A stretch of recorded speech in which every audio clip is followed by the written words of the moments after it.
Boy.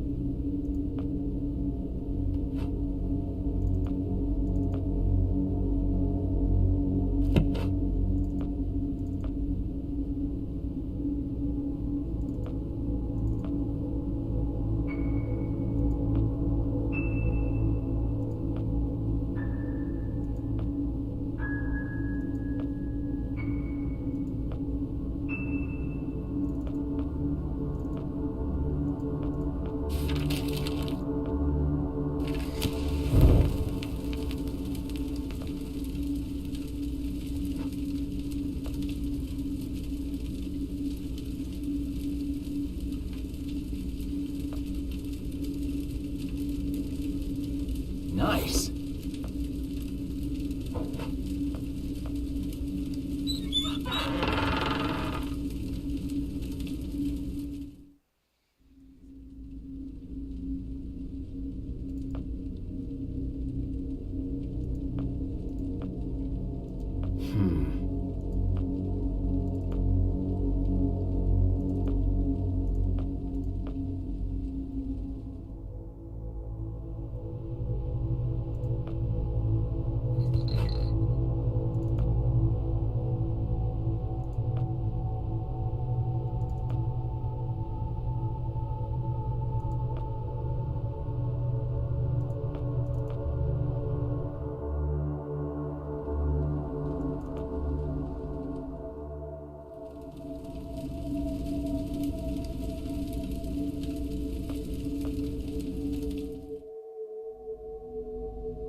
right there. Whoa, wait. Mr. Lambert, sir, it's me, Joe. I don't know you. What are you doing in my house? You sent me here, remember? I've done no such thing. For an intruder, you're not very bright, you know that? For all the commotion you caused getting in here, you might as well have brought a bulldozer. Now, you have exactly 5 seconds to explain what you're doing here, or so help me God, I'm pulling this trigger and sending you on your way. 5. I was sent here. 4. By you! 3. You told me to find you, to warn you about the end of the world. 2. You were old, with white hair, and you got shot. Oh, God, please don't shoot me, Mr. Lambert. This, you gave me this. It's an chrono. It's a time machine. I gave you that? Yes! I've never seen anything like it, but on the back, that's my family's signet. I made this? It's simply magnificent. I gave this to you? Why? Who are you? Name's Joe, sir. I'm just a janitor at the Archon building. I found you in a room with a big, round door in the basement labs this morning, and you were dying. You said you'd come from 40 years in the future to stop the end of the world. I guess I was the only one around, so you gave me this and told me to find you and tell you all this, and I've been there. The future, I mean. A bunch of times. And you were right, Mr. Lambert. Everyone's gone. My God, so it did come to pass. They really did it, those greedy goddamn bastards. I told them this would happen.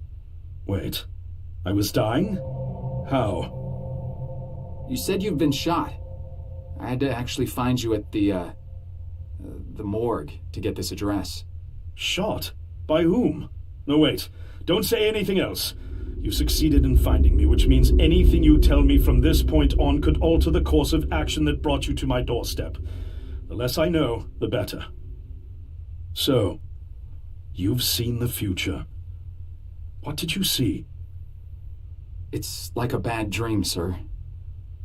Everyone's gone. Buildings are coming apart. It's all just quiet. What happened, Mr. Lambert? It is Dr. Lambert.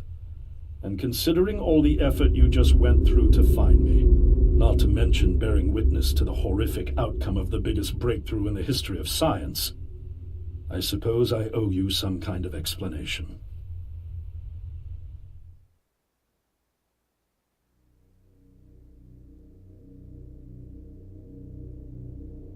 I was 24 when I got hired by Archon, or Athena as it was called back then. Athena was one of the many weapons R&D companies formed during the Second World War. Unlike other R&D companies that had retooled themselves to pursue peacetime activities after the war, Athena had made enough money to continue chasing the next big thing in defense technologies. They were betting the farm on post-war Soviet expansion, raising the level of government paranoia to create a lucrative market for esoteric weapons research. I'd say they made the right bet.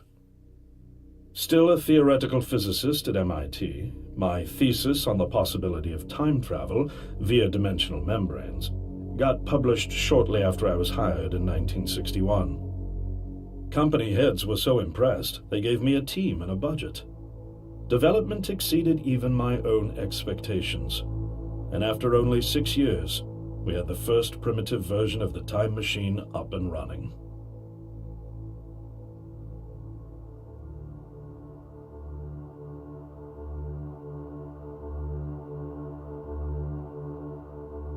Our first successful trials involved sending simple objects into the future with a timed return.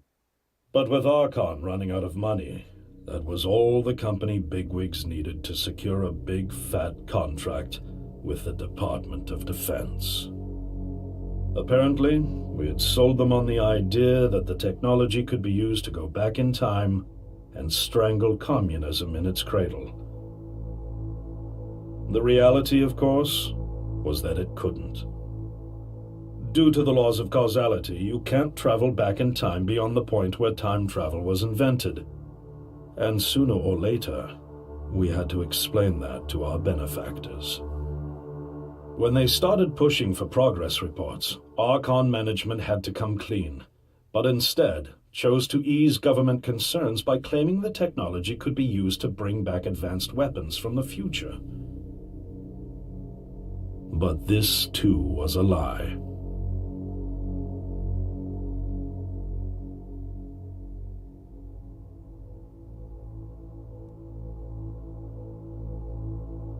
At this point, we'd already had our first of many human trials, and we knew there would be no weapons. In fact, our results were as terrifying as they were baffling. Time pilots returned frenzied and confused, raving about empty streets and human remains. At first, we assumed the city had suffered a Soviet attack in the near future and had been evacuated as a result. But as we pushed on further, the terrible reality became clear. Time pilots started returning fatally ill, dying within a day or two from painful convulsions. Some never returned. We lost several pilots, machine prototypes, and other equipment. When the first contamination erupted in the lab, we were completely unprepared, losing 3 lab technicians to what we later identified as an incredibly aggressive airborne virus.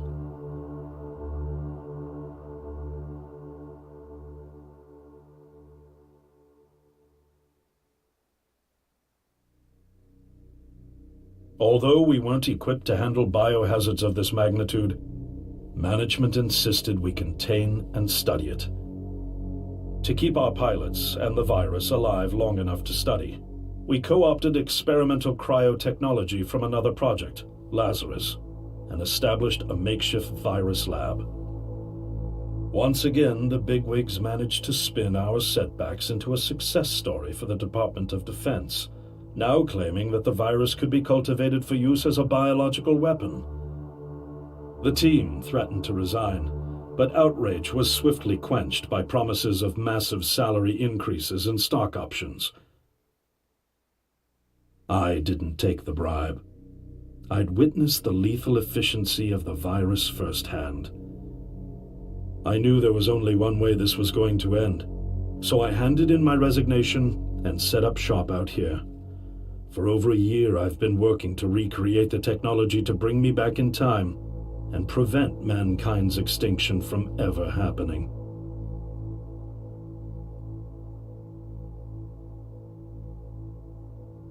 And now you're here, the harbinger of doom at my doorstep, wearing a boiler suit. Who could have imagined that Judgment Day would begin like any other Monday in May? In any case, unfathomable as it may be that you were able to bring this information to me, knowing is only half the battle. Preventing the outbreak will require more than just your tenacity. Me? Wait, what? Yes, I'm afraid I must rely on you one more time. You must go back to Archon and prevent the outbreak. No, that's, I mean, I'm really honored and everything, but... Believe me, you're the last person in the world I want to entrust with this, and I mean that quite literally. But by this time tomorrow, the entire city will have succumbed to chaos, panic, and death. You're here now, and you're all I've got. Wait, but what about you? Can't you fix this, Doc? Don't you have a plan? I can't go myself, because that would break the law of causality. The only reason you are here to warn me now is because I was there to send you. And the only reason I was there to send you is because I was able to bring my work to fruition here. But... We've no time to waste. It's the only way. You told me you found me this morning, correct? Yes, but... That means I failed to stop it, and the outbreak has already begun. The Time pilot for today's trials must have brought the virus back from the future, which then somehow got out of the containment chamber and spread. That pilot is Patient Zero. I need you to destroy the supercomputer system controlling the time machine. All the research data is stored there too. You must destroy it before the time machine departs. I'm reconfiguring your device to send you back 1 day earlier. This should allow you ample time to return to Archon and get inside. On the other shore from here, about 500 yards down the road, is a rest stop. You'll find a van there, fueled and ready to go. Oh, I already have a ride. Which won't be there yesterday, you ninny. Now stop interrupting me. One last thing, and I need you to listen carefully because this is very, very important. Make sure you do not meet the earlier version of you. Why? What will happen? No one knows for sure. It's one of the conundrums not yet accounted for. There are theories, of course. None of them pleasant. Now, let's get you ready.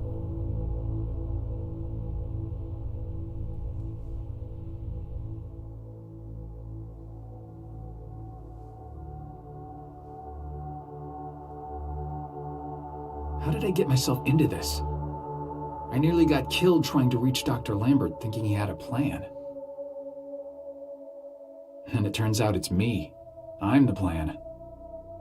At least I don't have to walk back. This van's not as cool as the ambulance, but it has its charm. And it sure was nice of him to pack me lunch. I wish he'd packed me a can opener for the beans, though. And some gas for the Bunsen burner. But I'm sure I'll think of something. I've got several hours of driving ahead of me after all. It'll be almost morning before I get to Archon. I just hope I have enough time.